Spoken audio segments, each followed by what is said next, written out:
parte del colectivo antirracista Reexistencia Cimarrunas.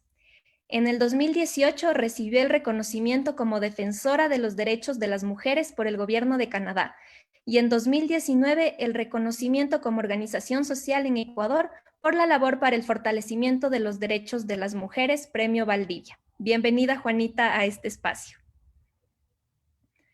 También tenemos a Diego Tituaña, quien pertenece al pueblo quichua Otavalo. Es diplomático de carrera del Servicio Exterior Ecuatoriano. Durante su designación diplomática en la misión permanente ante las Naciones Unidas, estuvo a cargo de la Agenda de Derechos Humanos, Desarme y Seguridad Internacional. Diego tiene experiencia multilateral en la promoción y protección de los derechos de los pueblos indígenas. Actualmente es jefe de la Oficina Técnica del Ministerio de Relaciones Exteriores en la provincia de Imbabura, Ecuador. Diego es licenciado en Relaciones Internacionales por la Universidad San Francisco de Quito y tiene una maestría en Relaciones Internacionales y Diplomacia del Instituto de Altos Estudios Nacionales del Ecuador. Además, es candidato al doctorado en Estudios Avanzados en Derechos Humanos en la Universidad Carlos III de Madrid. En 2019, la Universidad de Yale lo nombró World Yale Fellow. Bienvenido, Diego. Muchas gracias a cada uno de nuestros queridos ponentes por su tiempo y disponibilidad para este evento. Qué grato tenerlos aquí y compartir en este espacio de diálogo. Antes de empezar, les recordaremos que este panel será llevado en 2 idiomas, en inglés y en español. Mike lo hará en inglés, mientras que Juanita y Diego en español. Esto es simplemente para no tener malos entendidos. Bueno, por una parte, vamos a empezar con Mike. So, welcome, Mike. Thank you for your time and collaboration for this panel. It's a pleasure for us having you here. So, we are going to begin with you.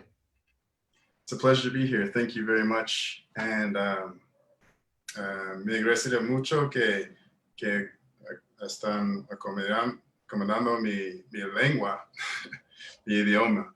I still need the English as a crutch. There's some things I can understand, and we can dialogue in Spanish, but there's some things I feel more comfortable with explaining and talking about around these topics still in English.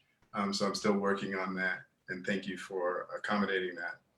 I was going to begin today by talking about the original title of this panel as it was presented to me.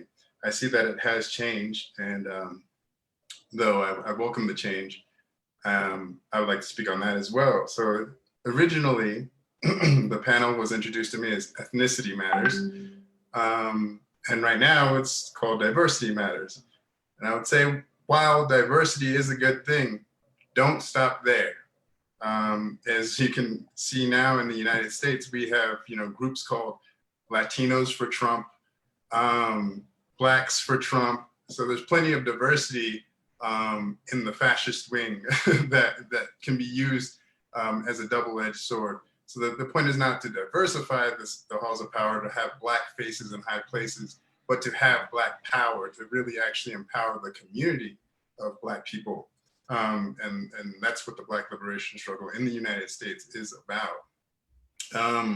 But let me get back to this concept of ethnicity, because I think it's often discussed in a confusing way.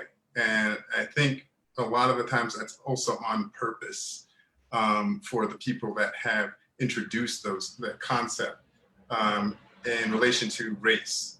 And so, when we talk about ethnicity, first, if we're talking about the Black community or Black people, we're talking about a very diverse community.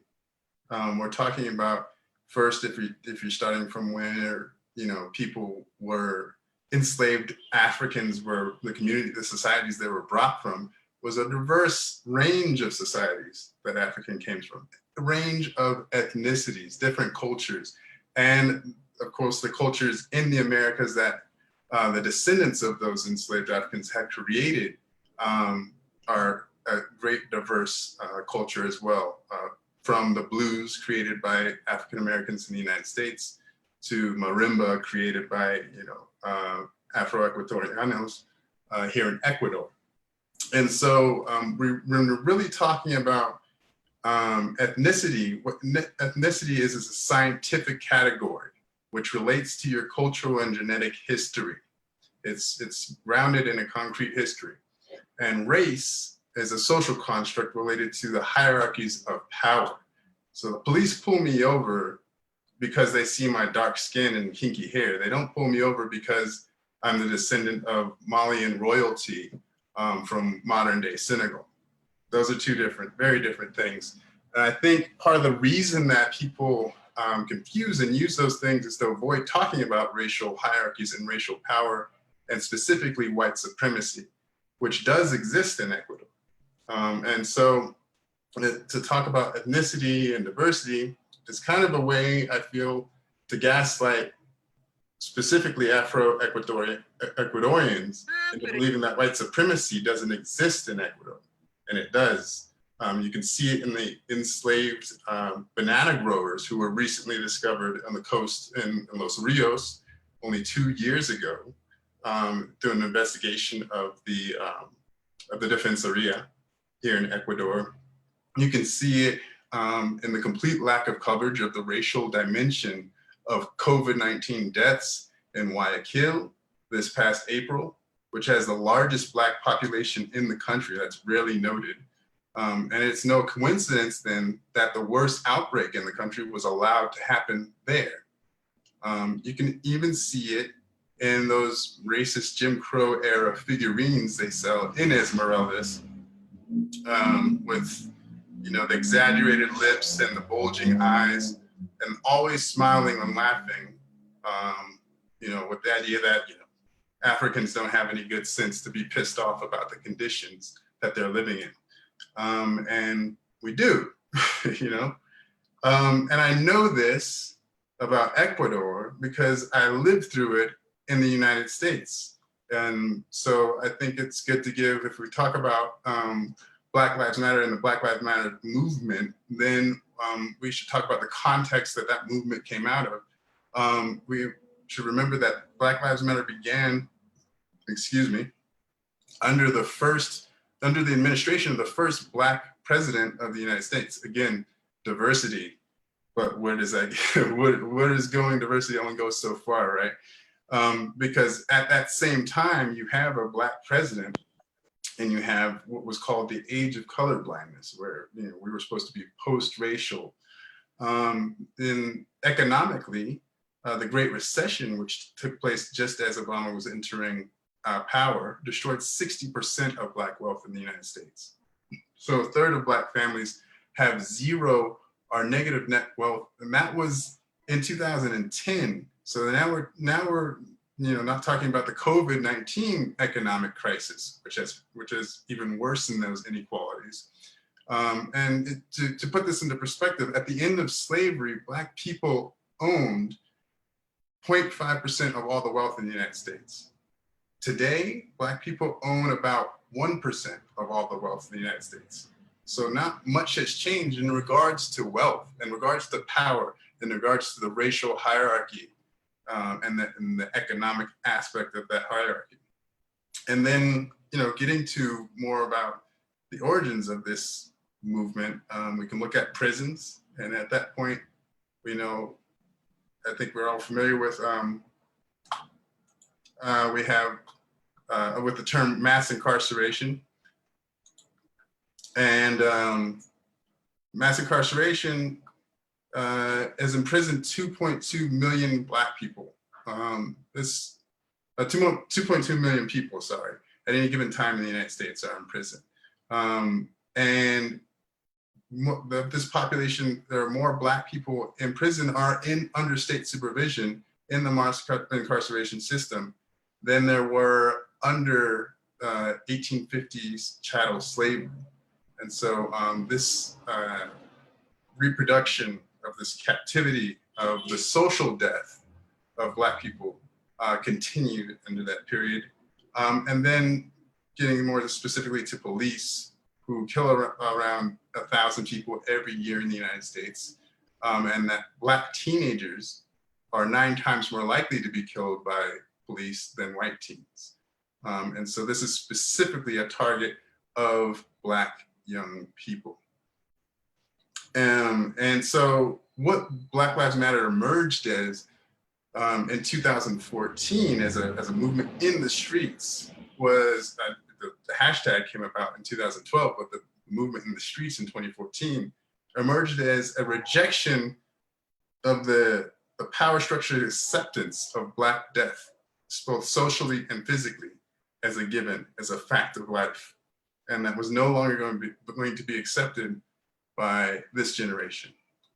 And so now we come to the situation under COVID-19 where in the United States, 1 in 3 Black people know someone who has died of COVID-19. This has had a huge effect on the Black community. Whereas it's 1 in 10 for white people in the United States. Black people are 2 to 3 times more likely to contract and die of the disease. And we see with the Trump administration, which has exacerbated all those existing inequalities, that they had actually changed their response when they came to understand that the disease was disproportionately affecting Black, brown, and indigenous people. And so they turned away and they turned towards a strategy of allowing the disease to spread and run rampant. And that's what we're seeing now. And so the murder of George Floyd takes place within this context of an accelerated death of Black people in the United States. And so it should come as no surprise that the reignition of the Black Lives Matter movement happens in this context, because it is in the first place a rejection of the acceptance of Black death. And the significance for Ecuador is that the worldwide attention on the Black liberation, the Black uprising happening in the United States opens the door for that to shine a light on that same question here in Ecuador and shine a light on Ecuador's own racism and own structure of white supremacy. And so this is a moment where no movement, not the indigenous movement, not the feminist movement, not the environmental justice movement can be forgiven for ignoring the struggle of Black people and their contributions to those movements. And so I'd like to conclude that one of the most important contributions, I believe, to the current uprising, that the current uprising in the United States has given to the world is the concept of police and prison abolition.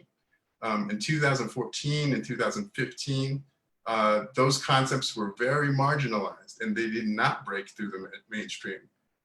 But as this march of violence, of white supremacist violence against the Black community continues and was laid so bare with the murder of George Floyd,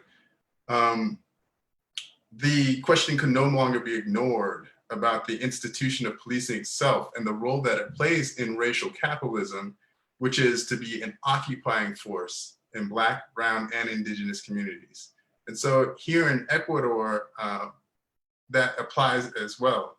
Black people are 4 to 5 times overrepresented in the prison population, and numerous cases of police killings of Black people have made headlines in recent years. And it's clear that abolition needs to be incorporated into the Black liberation movement across the hemisphere. And that includes here in Ecuador. Thank you very much. Thank you, Mike, for your intervention. It was very interesting. And first of all, thank you for the clarification of ethnicity that we have of the first of this event, this kind of confused. So thank you, Mike, for sharing us with us your knowledge and experience regarding this topic. Thank you for showing us these 2 scenarios, both in the US and in Ecuador, that racism is a global problem that must be avoided in any way. And thank you for telling us about racism from the point of view of the Black Lives Matter movement and the organization Shut It Down. So right now we are going to change this point of view about racism, and we are going to talk about more in a feminism and in gender point of view. So muchas gracias, Mike. Y en este momento vamos a proceder con Juanita, que nos va a hablar acerca de la perspectiva de racismo en torno al feminismo y el género. Juanita, bienvenida y bueno, para ti, ¿crees que por el hecho de ser mujer y pertenecer a la comunidad afro se sufre una doble discriminación? ¿Crees cuál es la importancia de la perspectiva de género en la lucha contra el racismo?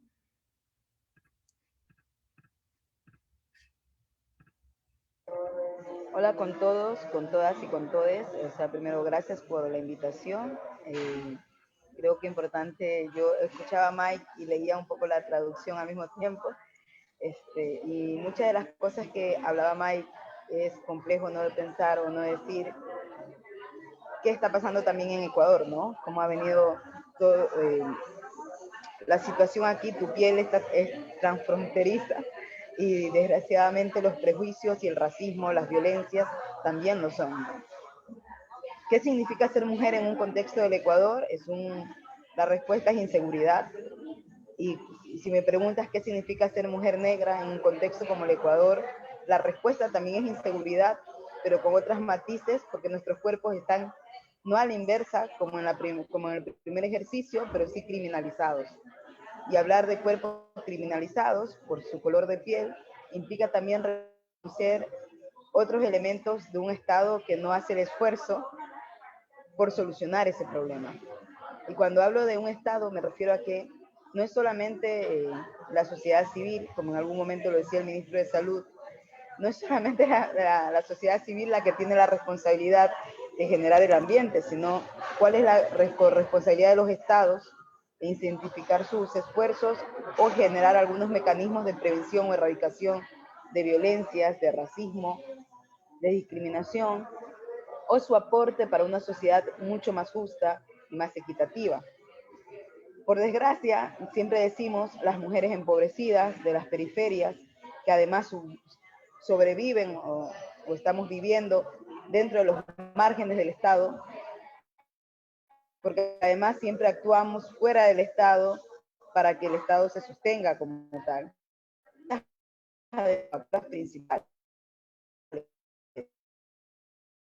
Eso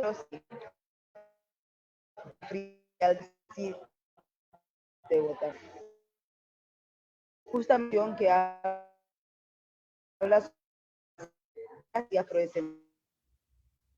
Juanita, perdón que te Y interrumpa. Estamos teniendo como problemas técnicos, no te referencia, puedo escuchar bien.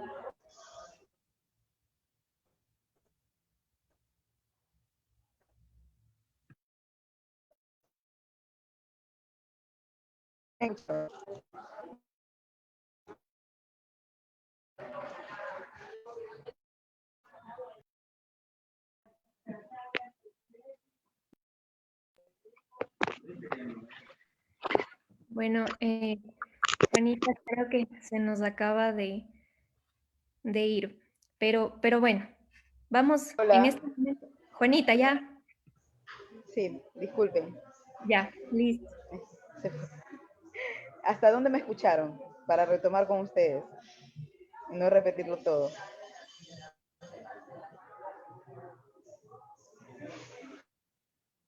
Sigue nomás, Juanita, ya te escuchamos.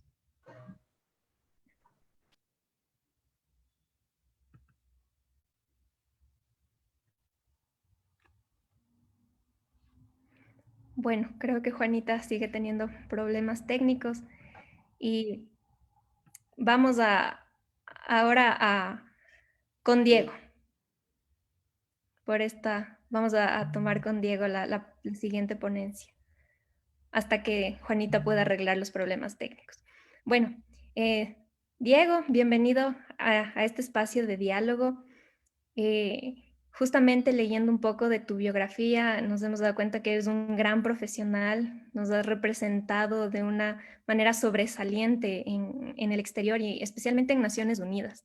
Y ahora queremos conocer este punto de vista del racismo a través de una visión indígena y una visión diplomática. Entonces, Diego, cuéntanos, ¿qué retos has enfrentado desde tu experiencia de ser diplomático indígena en Naciones Unidas? ¿Y qué iniciativas has propuesto para promover los derechos de los pueblos indígenas? Bueno, muy buenas noches con todos y todas. En primer lugar, quiero agradecerle al equipo de Outsider por la invitación a participar en este panel sobre racismo y discriminación. Yo considero que es realmente un tema de vital importancia para avanzar en la construcción de nuestro Estado plurinacional e intercultural y de alguna manera proyectarlo también a nivel internacional. Igual quiero aprovechar la oportunidad para felicitar las intervenciones realizadas por Mike, por Juanita, que se nos perdió por problemas tecnológicos.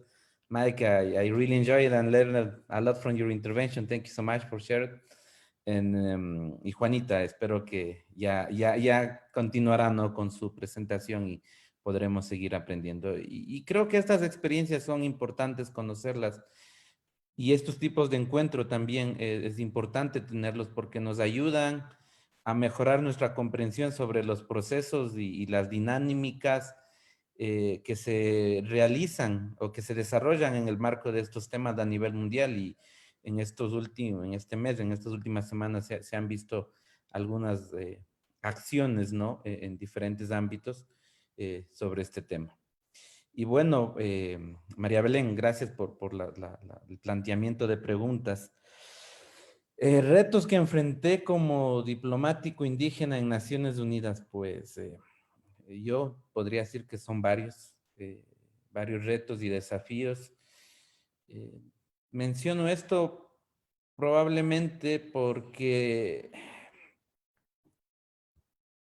creo que tuve que enfrentar o enfrenté estos retos de una forma más compleja por las responsabilidades que yo sentía que tenía por haber llegado a este espacio, eh, que hasta la fecha sigue siendo tristemente muy limitado y de difícil acceso para los pueblos indígenas.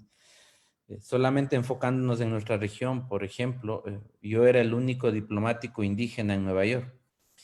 Y a 75 años de creación de Naciones Unidas, todavía no existen muchos o son muy poquísimos, más bien, los hermanos y hermanas indígenas que están ocupando este tipo de roles o algún tipo de rol relacionado al ámbito de trabajo de Naciones Unidas en el sistema multilateral.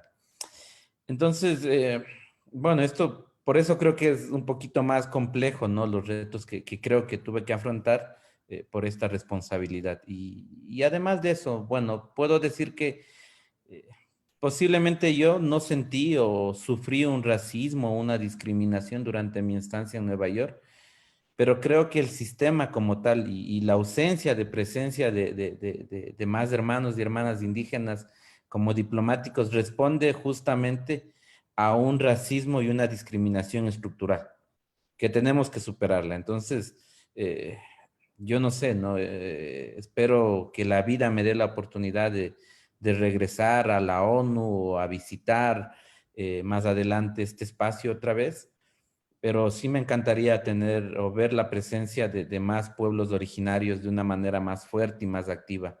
Y espero que podamos avanzar hacia ello, ¿no? Bueno, entre los retos que tuve, ya enfocándonos un poquito más a tu pregunta, eh, yo creo que uno de los principales es que en ocasiones sí me sentí solo. Y justamente a este antecedente, ¿no? O sea, porque a mi alrededor, en la región, era el único diplomático indígena. Siempre he tratado de mantenerme en medida de lo posible, representando, obviamente era un delegado del Ecuador, pero al mismo tiempo de mi pueblo y nacionalidad indígena, entonces igual no utilizaba ternos, sino siempre trataba de ir de la manera formal y en lo posible, cuando así el clima lo permitía, obviamente, con mi vestimenta tradicional. Eh, y aunque sí, o sea, creo que esto era una cuestión interna, ¿no?, de que me sentía solo, porque realmente tuve mucho apoyo y resalto todo el respaldo que tuve desde varios colegas diplomáticos de diferentes países que nos ayudaron realmente a avanzar en la inclusión de los temas de los pueblos indígenas en la ONU. Quizás menciono esto de esta situación que era interna mía, era por la pasión y la energía particular que yo le ponía a los temas de pueblos indígenas y trataba de promoverlos, ¿no? Eh, pero esto, por suerte, bueno, los últimos 2 años más bien tuve y sentí ese apoyo que sí necesitaba. Llegó a la misión diplomática de Canadá asignaron una diplomática indígena y mira que créeme que las cosas cambiaron significativamente. Nos identificamos de entrada con los temas, trabajamos muy de cerca, además del apoyo en la Secretaría de la ONU de otra compatriota indígena de acá del Ecuador y de esa manera tratamos de avanzar e incluir nuestras realidades y especificidades, ¿no?, que afrontamos como pueblos indígenas. Yo creo que avanzamos mucho, aunque falta mucho por hacer, ciertamente, pero creo que se ha dejado un aporte significativo en la ONU para los pueblos indígenas en ese sentido. Otros de los retos, más bien, diría yo que responden a una realidad que algunas personas de diferentes pueblos y nacionalidades tenemos, que también es consecuencia de esta estructura racista, discriminatoria, de las desigualdades, falta de oportunidades. Es quizás la falta de conocimiento que a veces no tenemos. Y en esa medida sí, pienso que tuve retos en el ámbito lingüístico, con el inglés, por ejemplo, en familiarizarme con los temas, las dinámicas de negociación, de acercamientos con todos los otros delegados. A pesar que personalmente he tenido la oportunidad, he sido privilegiado de estar en ámbitos importantes académicos y profesionales, pero ciertamente con unas brechas considerables en comparación de los colegas de otras misiones, ¿no? Entonces, sí puedes tú evidenciar ese tipo de cosas, de dónde vienes y por estos factores que te indico. Bueno, yo creo que para analizar estos retos nos hace falta aún más tiempo, ¿no? Pero bueno, me quisiera también concentrar un poco en tu otra pregunta y en lo que se relaciona a las propuestas que se promovieron a favor de los derechos de los pueblos indígenas. En este sentido, pues tuve que asumir una responsabilidad de coordinar, de facilitar la resolución de los pueblos indígenas, que es presentada anualmente por Ecuador y Bolivia en la Asamblea General de la ONU. Primero en la tercera comisión, donde se abordan de manera sustantiva las negociaciones. Y desde ese rol, tuve que liderar varios aspectos, pero se promovió iniciativas no individuales, sino colectivas. Eran propuestas, iniciativas de varios países, eran propuestas impulsadas por los pueblos indígenas, eran propuestas impulsadas por otros actores también relevantes que compartían una visión similar de trabajar por los pueblos indígenas. Entonces, me tocó asumir ese rol, lo hice con el mayor de los honores y responsabilidad que eso ameritaba, y trabajamos hacia la declaración del Año Internacional de Lenguas Indígenas y sentar las bases y avanzar en la proclamación de lo que es el diseño mismo de las lenguas indígenas. También trabajamos en lo que se refería hoy se inició con la discusión básicamente para fortalecer y mejorar la participación de los pueblos indígenas en Naciones Unidas. Estuvimos negociando eso por alrededor de 2 años. Es un tema pendiente que se debe retomar este periodo de sesiones a nivel de la Asamblea General. Se declaró también el Día Internacional del Solsticio, por ejemplo, en donde se hubo un reconocimiento particular a las celebraciones y rituales como el Inti Raymi, en nuestro caso, y en el caso de varios países suramericanos. Conmemoramos el 10º aniversario de la Declaración de los Derechos de los Pueblos Indígenas en el 2017. Promovimos cursos con UNITAR sobre los derechos de los pueblos indígenas. Estos son algunos de las iniciativas que se concretaron y como les digo, gracias a un esfuerzo colectivo en el que tuvimos un considerable número de países que nos apoyaron en estas propuestas, de movimientos, de organizaciones que estuvieron detrás de todos estos temas, y eso permitió que podamos avanzar. Entonces, son algunas de las cosas que se realizó. Creo que en este último tramo de los 5 años, desde el 2015, por darles un ejemplo, sí podríamos decir que se avanzó aceleradamente, pero el reto está en que llevemos esto a territorio, ¿no? Y espero ahora en mi nuevo rol poder aportar también en ese sentido, y seguir trabajando, ¿no? Pero también es importante mencionar que, y gracias María Belén, tú lo indicaste al inicio, mi labor o mis funciones en Naciones Unidas no estaba directamente enfocada en pueblos indígenas. Estuve a cargo de los temas de la tercera comisión, en donde se abordan los temas de asuntos sociales, culturales, humanitarios, los derechos humanos en general. Mi último tramo estuve también a cargo de la agenda de desarme y de seguridad internacional. Y señalo esto porque si en este caso, a mí tuve la fortuna de coincidir para poder trabajar en temas a favor de los pueblos indígenas. Creo que la visión que nosotros llevamos desde nuestra realidad, con estas diferentes aristas, y la inclusión que podemos tener, la contribución que podemos hacer en todos los ámbitos en general, eso ayuda para reducir o eliminar, que esperemos que se eliminen este tipo de racismos y discriminaciones que existen. Es eso, justamente el aporte que podemos dar desde nuestra visión en todos los ámbitos. Y claro, habrá oportunidades, como en mi caso tuve esta fortuna de avanzar también en un tema muy particular nuestro, pero el reto pienso que está en seguir involucrándonos en todos los demás temas, y que al mismo tiempo la agenda de pueblos indígenas igual avance sin que necesariamente nosotros tengamos que estar ahí. Claro que es importante nuestra voz, pero si somos empáticos y conscientes de que tenemos que avanzar hacia una igualdad, hacia un equilibrio entre todas estas situaciones que se presentan para unos y otros, podemos avanzar para todos, hacia el bienestar de todos. Eso es un poco lo que podría compartirte desde mi experiencia. Seguimos trabajando y ojalá, como te digo, ojalá que tengamos el apoyo de más personas sumándose a favor de la promoción y la protección de los derechos de los pueblos indígenas.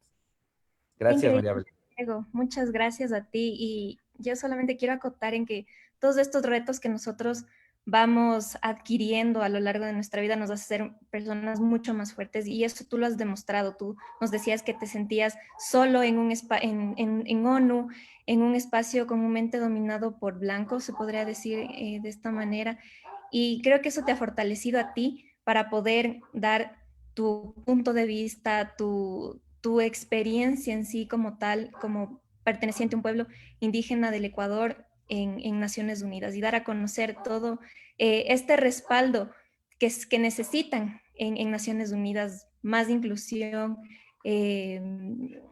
porque falta mucho por hacer, como justo tú mismo lo decías. Y más que nada, para nosotros creo que es, nos sentimos orgullosos de haber tenido a alguien como tú en Naciones Unidas y habernos representado ante la misión permanente en Naciones Unidas. Muchas gracias a ti, Diego, por esa gran explicación a través de tu experiencia.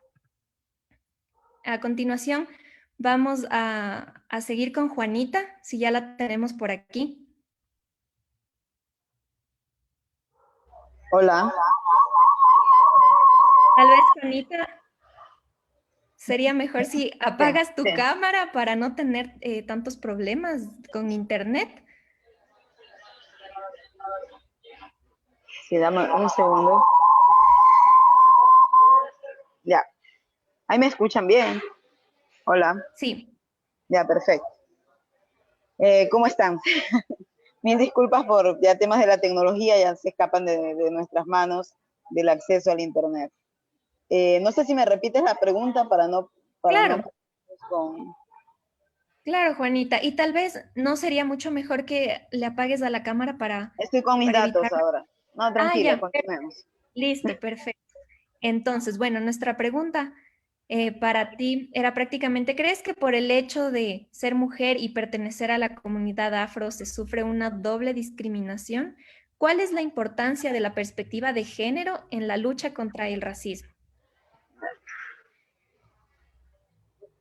Ya vuelvo a escuchar la pregunta y son como tres preguntas en una, pero lo importante es resaltar dos cosas, ¿no? Y yo les ponía el ejemplo al inicio de lo que significaba ser mujer en el Ecuador, ¿no? ¿Qué significa ser mujer en el Ecuador y bajo qué condiciones? Y las respuestas siempre van a ser un tema que gira alrededor de la inseguridad. Si te vuelves a preguntar sobre qué significa ser mujer negra en el Ecuador, o en las condiciones y en el contexto, es vivir un sinnúmero de violencias constantes, pero además naturalizadas porque nuestros cuerpos negros o afros siempre denotan o connotan inseguridad para los demás. Entonces, ser mujer en Ecuador es un tema ya complejo, y esta dimensión de las triples, de las cuádruples, o las quíntuples formas de discriminación van en aumento, y no es un invento de Juana, sino que son las cifras, que las mujeres negras e indígenas son las más propensas a vivir además un tipo de violencia. Todas estas violencias alimentadas por un sistema que además el Estado se hace cargo de perpetuarlo por un tema de comodidad. Y cuando digo de comodidad es porque no hay una situación que los mueva a decir vamos a hacer estrategias que funcionen para la erradicación de violencias. Las brechas de desigualdad se van alimentando, y yo siempre digo, la pandemia que estamos viviendo en este momento hace más compleja la situación de la vida de las mujeres, pero además las demandas históricas, ¿no? Hace poco terminamos una investigación, un número de entrevistas con mujeres de todas las provincias del país hasta Galápagos. Y una de las realidades que vivían todas las mujeres es que no tienen acceso a agua potable. Hoy, que es el Día de la Soberanía Alimentaria, las cuidadoras de las semillas han sido las mujeres negras e indígenas desde sus diferentes territorios. Pero justamente son las mujeres rurales las que viven más precarizadas y que además no tienen la debida atención del Estado. Entonces, más bien que sea una pregunta, creo que te reafirmo lo que el enunciado de la pregunta, diciéndote, sí, desgraciadamente las mujeres en Ecuador y en América Latina, si eres negra o indígena, vas a vivir aún más estas situaciones de discriminación, y además por ser mujer, las condiciones de vida son más precarias, por ser mujer negra o por ser mujer indígena. Y ahí hay que hablar también, yo creo que en otro espacio, ¿qué pasa con la feminización de la pobreza? Y sobre todo cuando esa pobreza está rodeada, o ese empobrecimiento está rodeado de mujeres negras. ¿Cuál es la lectura entonces? ¿Por qué creen que, y aquí les lanzo la pregunta y se las dejo como un ejercicio práctico, cuántas personas afrodescendientes o indígenas están en su aula, en su lugar de trabajo, en el espacio que ustedes habitan? ¿Cuántas personas negras o indígenas están ahí? Y si se pueden interpelar, ¿por qué no están en esos espacios? Entonces, es que siempre a las mujeres nos han dicho, con forma muy sencilla, sobre todo a las mujeres negras, cuáles son nuestros no lugares.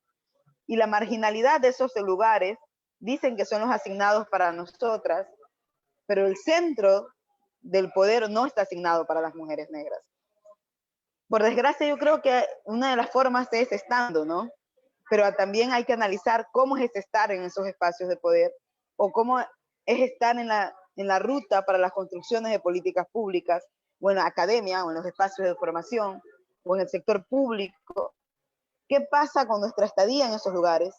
Y cómo analizar también la permanencia, ¿no? En qué condiciones se da. Entonces, mi conclusión es, la situación para las mujeres negras continúa siendo una situación de discriminación, sí. Pero ante todo ese contexto, ante ese ambiente de crisis y un ambiente violento, las mujeres han generado formas de resistencia.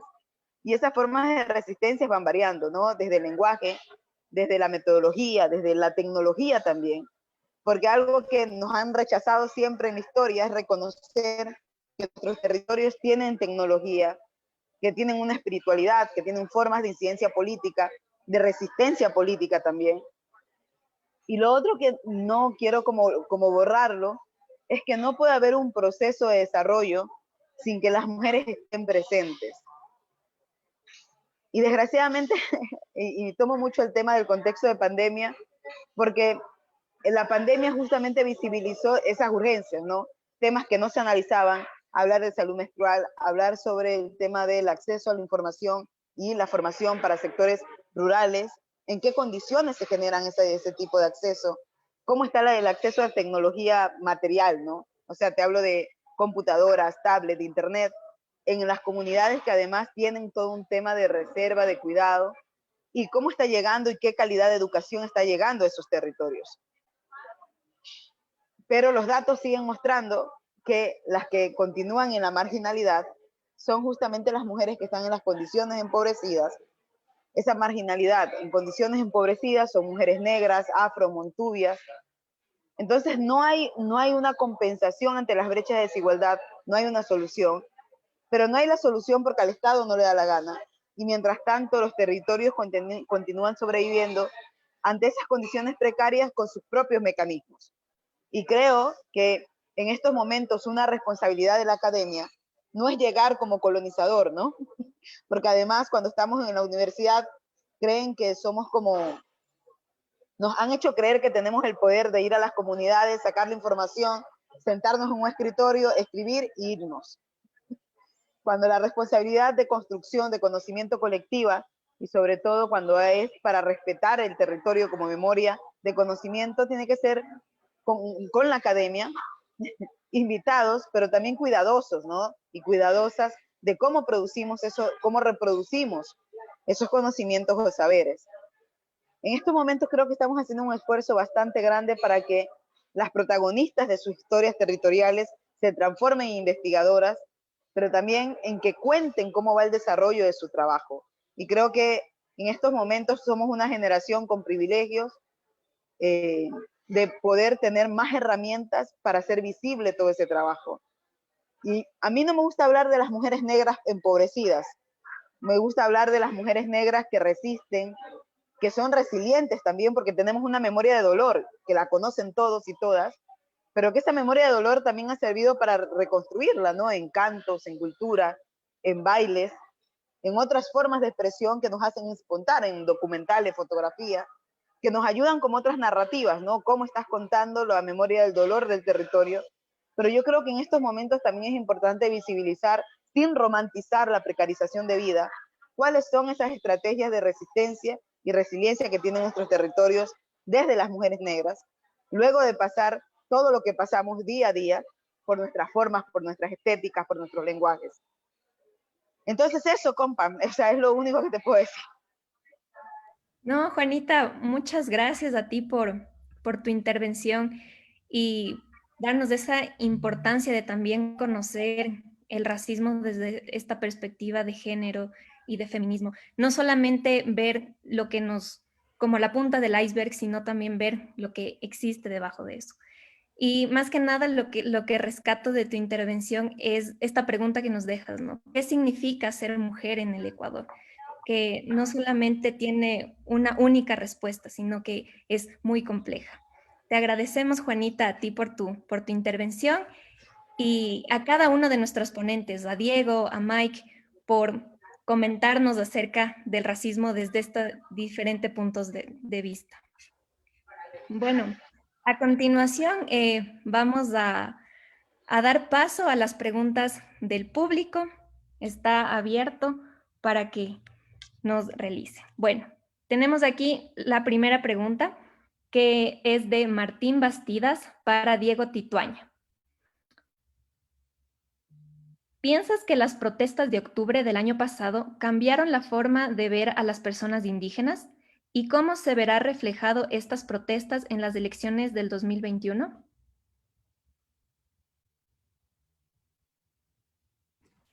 ¿Contesto ya en este momento o para recogerlas?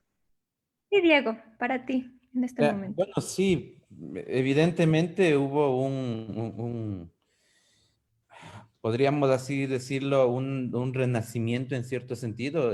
Varios de nosotros teníamos o habíamos escuchado de los levantamientos de los años 90 principalmente, y ciertamente creo que hay un cambio de percepción, o más bien se ha generado, se ha visibilizado y ya se ha cambiado de cierta manera la visión de muchas personas hacia nosotros, positiva y negativamente. Entonces, yo he visto, al menos en las redes sociales que yo también manejo, en los medios de comunicación y demás, ves que hay diferentes posiciones. No podríamos, yo no estaría en la facultad de decirte esto afectó positivamente o negativamente.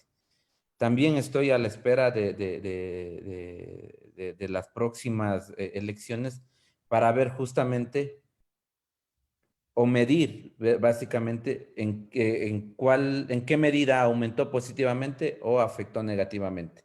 Pero ciertamente hay un cambio en ese sentido para la sociedad, porque como te digo, muchos de nosotros, me incluyo, teníamos o habíamos escuchado los levantamientos de años anteriores, de los 90 principalmente, y ahora lo vivieron, lo vivimos. Yo no estuve en el país en ese momento, lastimosamente, pero estuve siguiendo de cerca esta situación. Listo, Diego. Muchas gracias por tu respuesta. Ahora tenemos una pregunta para Mike. So, Mike, the question is for you. Es de María Fe Vallejo. What does it mean for Black communities the 2020 election in the US? What meant for you that Donald Trump didn't condemn the actions of white supremacist groups in the first debate? Wow. Very good questions. Can you repeat the first part again? Sorry. Yeah. What does it mean for Black communities, the 2020 election in the US? Yeah, well, I think what it means, especially in the context of the pandemic, is literally a question of life and death. Are we going to have someone that's going to respond to this emergency health crisis or not? Or leave it to kill us because they don't care about our communities? I think as far as Trump, not condemning white supremacists, he actually abetted the white supremacist movement. Only reconfirms what we already knew about Trump. I mean, we already know that his father back in the I believe it was the 1920s or 30s, was present at a Ku Klux Klan rally in Queens. And so, we know that the strain of white supremacist violence runs deep in his family. He, of course, called for the lynching of the Central Park Five. He has been sued multiple times in his companies for discriminating against Black people for renting in his properties. So it's well known that he is a white supremacist. And that didn't really change much. I just wanted to touch on the previous question as well as about the indigenous uprising. And just to say that from the outside as well, it had a big impact on how it's perceived, especially now with the uprising happening in the United States. The Black uprising is actually a lot that we are learning from the uprisings, not just in Ecuador, but in Latin America, preceding in the previous year, about how confronting police violence in a protest formation, and all of those lessons and all of that organization and the beautiful care that the indigenous movement showed for each other and for the place, for the country, really showing that Ecuador is plurinational, that it is another nation. There are nations within the nation. They made that a reality with that uprising. And I think that's really what we're looking towards in this uprising, that, you know, Black people are an oppressed nation within the United States. So I just wanted to put that in there too. Thank you, Mike, for your answer. So, tenemos aquí una pregunta para Juanita, que es de Estefanía Cárdenas. Juanita, en los últimos años, el proyecto de desarrollo estatal ha estado relacionado a técnicas de despojo territorial, específicamente cuando hablamos de la introducción de empresas extractivistas en territorios ancestrales afro en el norte del país. ¿Qué consecuencias tienen estos proyectos de desarrollo para las mujeres afro? ¿Cuál es su relación con el racismo estructural y la cultura patriarcal del Estado?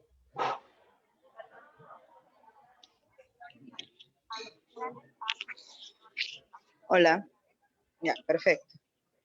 Es una pregunta bastante clara, además, porque creo que Steffi sí conoce lo del territorio. Lo primero, yo que quiero como que dejar claro es que hay una situación, ¿no? En Esmeraldas no se habla de racismo ambiental y creo que en Ecuador como tal no se habla del tema. Creo que es importante señalar también que justamente las que trabajan en las plantaciones, las palmicultoras, el tema de las camaroneras y lo que han hecho con su debacle, no solamente en la zona norte, sino también en el área sur de la provincia de Esmeraldas. El área sur de la provincia de Esmeraldas. Es fundamental reconocer que ha habido un error de la cooperación internacional de pensar que Esmeraldas como provincia solo comprende la línea fronteriza, y hay múltiples formas de que todo el tema de la explotación del territorio cruza por toda la provincia y por los cuerpos de las mujeres, ¿no? Sobre todo el tema de la contaminación. Ahí es cuando yo les decía sobre el tema del acceso a la política pública y los administradores de la política pública en Esmeraldas.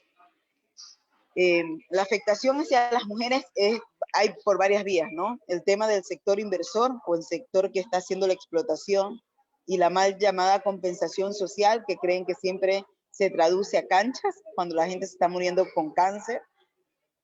La falta de estrategias reales por parte del Estado que haga temas de seguimiento y acompañamiento, y continúan siendo los cuerpos de las mujeres, los cuerpos feminizados, los cuerpos más explotados, ¿no?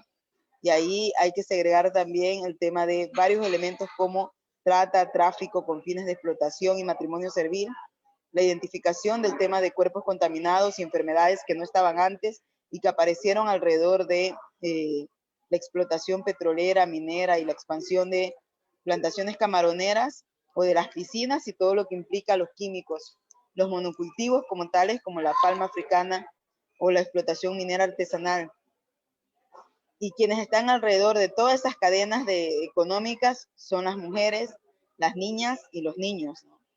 Y a esos niveles está también los niveles de cuerpos que están enfermados. Yo creo que también hay que, y en algún momento lo conversábamos con una docente, creo que Sofía es docente de ustedes también, y hablamos de cómo se analiza el tema de la contaminación o de la extracción, ¿no? Todo el tema de la explotación minera y demás. Y Esmeraldas no entra como un caso, pero es porque también hay un ejercicio de la cooperación, ahí cuando yo digo que la cooperación tendría que estar también sensibilizada con una visión menos mercantil, ¿no? Porque las organizaciones sociales en un momento, y esto no para sancionarlas, sino como una crítica hacia adentro, ¿no? Las organizaciones sociales cuando estamos en territorio, muchas veces somos muy condescendientes con la cooperación. Y a la cooperación también hay que interpelarla, ¿no? Interpelar cómo ingresa y qué generan esos territorios, que además son problemáticas que conocemos. No nos estamos inventando el agua tibia diciendo, no, mira, es que hay una refinería, hay contaminación. Lo sabemos, y Esmeraldas no es el único caso, es lo que pasa en la Amazonía, lo que pasa en otros territorios, y es más bien qué pasa con Esmeraldas que nunca se analiza de esas maneras. ¿Y por qué no es una prioridad de esos temas alrededor también de la cooperación? Si el Estado no tiene las platas, no tiene los presupuestos, ¿cómo entra la cooperación a ser un actor o una actora principal y para colaborar, porque es verdad que es importante los datos, realizar estudios, pero ¿de qué sirven tantos datos y estudios cuando nada cambia en el territorio? Entonces, claro, y la otra es cómo acompañamos también a esas mujeres, porque es chévere hacer un análisis de casos, pero ¿qué tipo de acompañamiento estoy realizando a cuerpos que además sobreviven a la violencia del Estado, del sector privado y del sector de la cooperación? Eso. Listo, Juanita. Muchas gracias por tu respuesta. Y tenemos una pregunta para Mike, que es por parte de, de Rebeca Codgia. In what way can we, as young people, recognize and eradicate discrimination against African American youth from our perspective as mestizos, not Afro?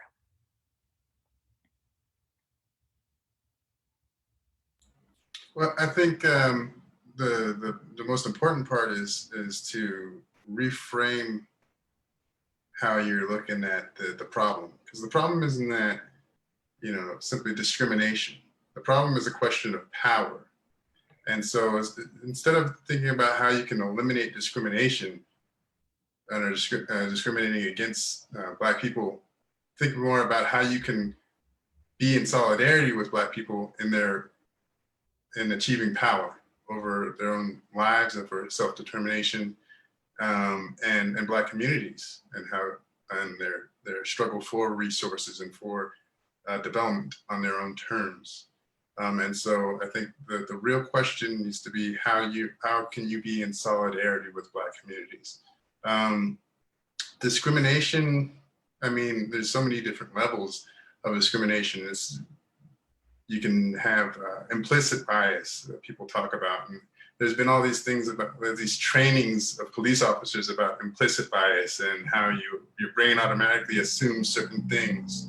And then there's, you know, discrimination, like in residential discrimination, there's discrimination in structurally and how the institutions function. And so there's many different levels of discrimination, but if you keep looking for discrimination, you're gonna find it everywhere, and you're gonna turn everything into a big fight. And that's not the big fight. The fight is for power. And so we need to empower Black communities. And that's so you need to be in solidarity with that struggle for power. Thank you, Mike, for your answer. And tenemos otra pregunta para Juanita, que es de Sebastián Villavicencio. ¿Cuál es la implicación que tiene en la lucha racista hablar de racismo a la inversa? Primer punto, no existe el racismo a la inversa. O sea, eso hay que dejarlo claro, no existe el racismo a la inversa. Y segundo, yo no llamaría la lucha racista, sino la lucha antirracista, ¿no? Entonces yo creo que hay que ordenar primero esos conceptos. Primero, no hay racismo a la inversa. Segundo, hay que hablar de la lucha antirracista. Y yo te recomendaría, yo siempre voy a decir esto, la mejor forma de realizar una deconstrucción real es compartiendo con territorios no acostumbrados. Aquello que nos dijeron que era la gente con la que no teníamos que hablar, hay que hablar. Parte de las cosas que vivimos es que no podemos reconocernos entre nosotras, entre nosotros, entre nosotres. Es muy complejo ver al otro o a la otra como colega, compañero. Y es que hay que construir una sociedad de paz, armónica y demás, cuando la base de esto sea el respeto. Identificar que hay otras problemáticas y otros cuerpos que viven las formas de diferentes maneras, ¿no? La vida de diferentes maneras. Y que no podemos imponer medios de vida donde existen además otras formas y otras riquezas. Y yo te invito, no sé si me dijiste el nombre, ¿era Santiago? Te invito siempre, yo siempre pongo un ejemplo muy sencillo. Evalúate, mira, lo que tú consideras que para ti es un derecho, y si yo no puedo acceder a educación, ya eso no es un derecho, ¿no? En el otro se transforma en un privilegio y en mí se transforma justamente algo en lo que no puedo alcanzar. Si el vecino o la hija o el hijo de la trabajadora de mi casa no está estudiando, preocúpate, porque en un país donde la Constitución dice que la educación es gratuita y demás, no lo está pasando. Y eso no es accidental. es porque las brechas de desigualdad son muy fuertes, porque el racismo es real.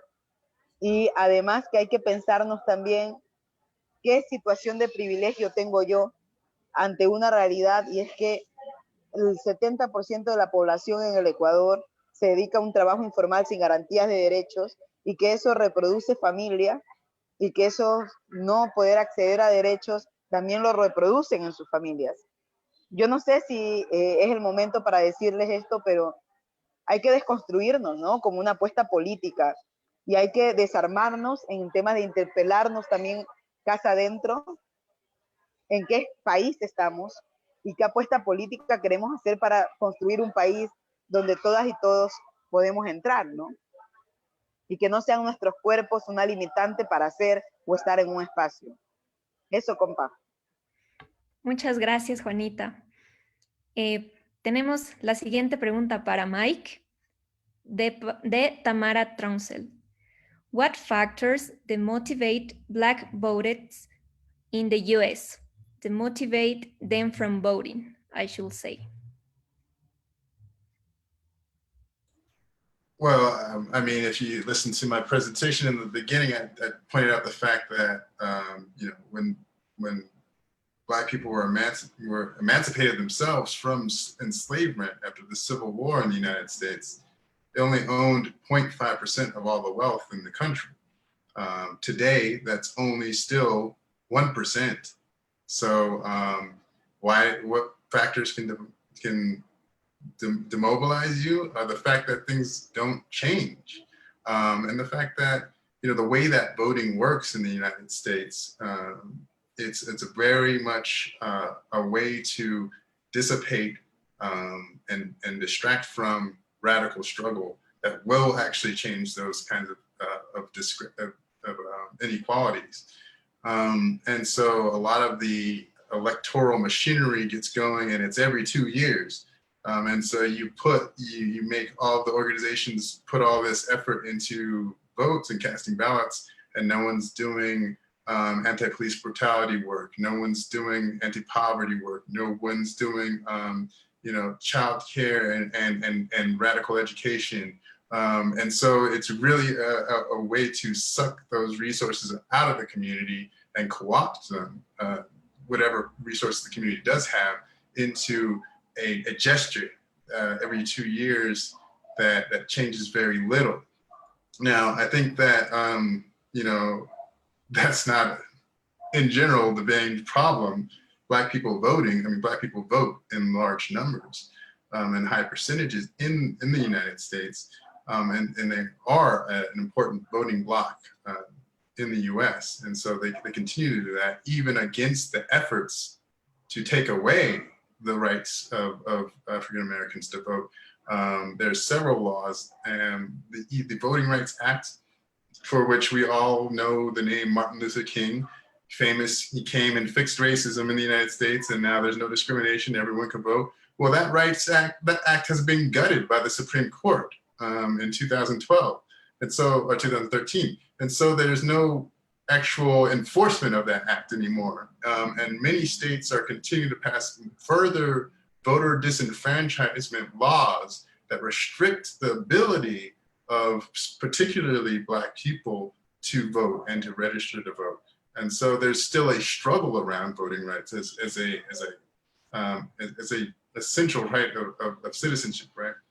And so those, I think those are the two main factors, and the most important one being actually the counter, the sort of reactionary push to strip away voting rights from African American people by conservative Republican especially, but as well as conservative Democrat efforts throughout the states. Thank you, Mike. And we have another question for you. It's from Grace Naomi Ayala. Mike, how has the discourse of the Black Lives Matter movement evolved over the years?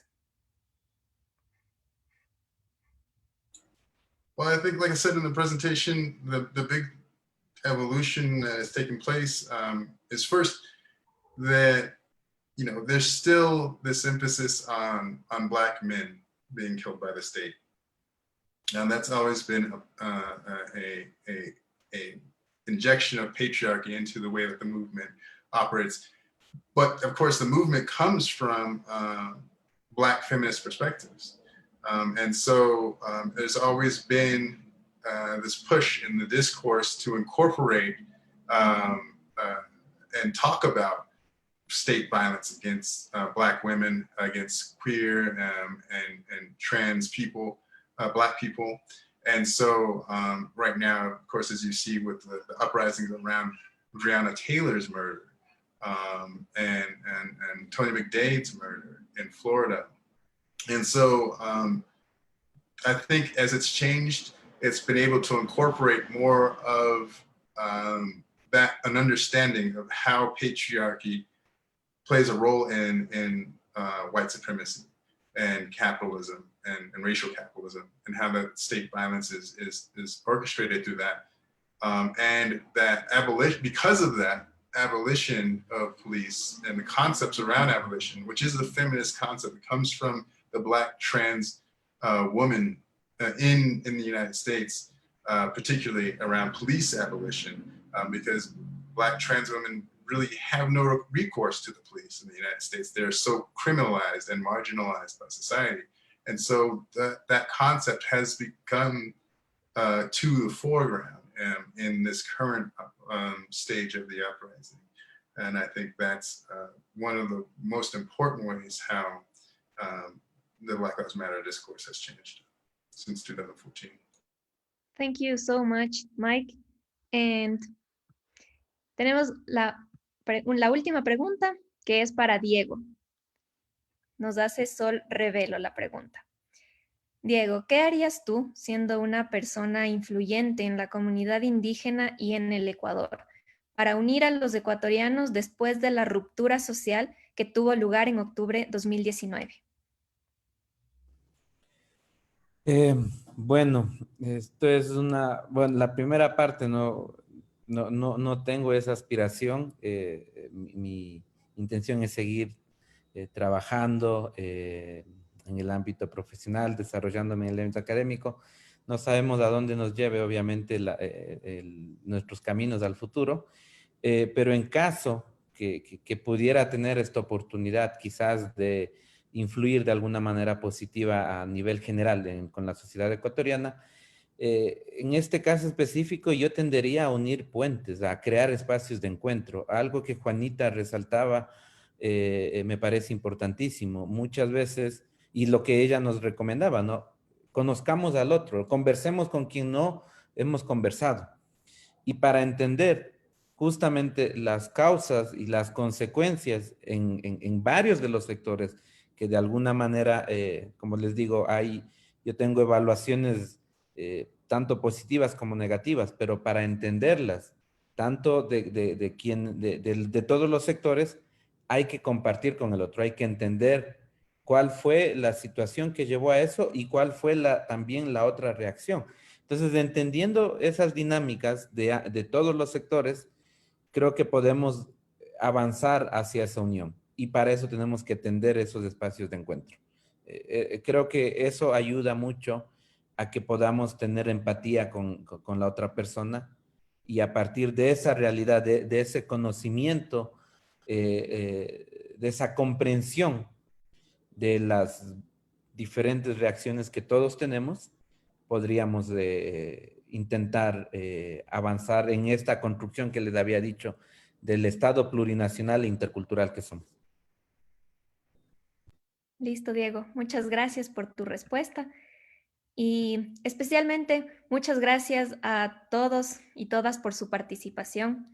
Ha sido un panel interesante que nos ha permitido reflexionar sobre la situación del racismo y discriminación, tanto en Ecuador como en otras partes del mundo. En nombre de la revista El Outsider, agradecemos a nuestros ponentes Mike, Juanita y Diego por su tiempo y colaboración. A todo nuestro público, les esperamos en los próximos eventos. Estén pendientes de nuestras redes sociales. Recuerden también que para quienes deseen escribir para la revista, el plazo es hasta el 26 de octubre. No se queden fuera, estamos ansiosos de recibir y leer sus artículos. Para el Outsider ha sido un honor haber compartido con todos ustedes. Muchas gracias y hasta la próxima. Gracias. Gracias. Gracias. Gracias.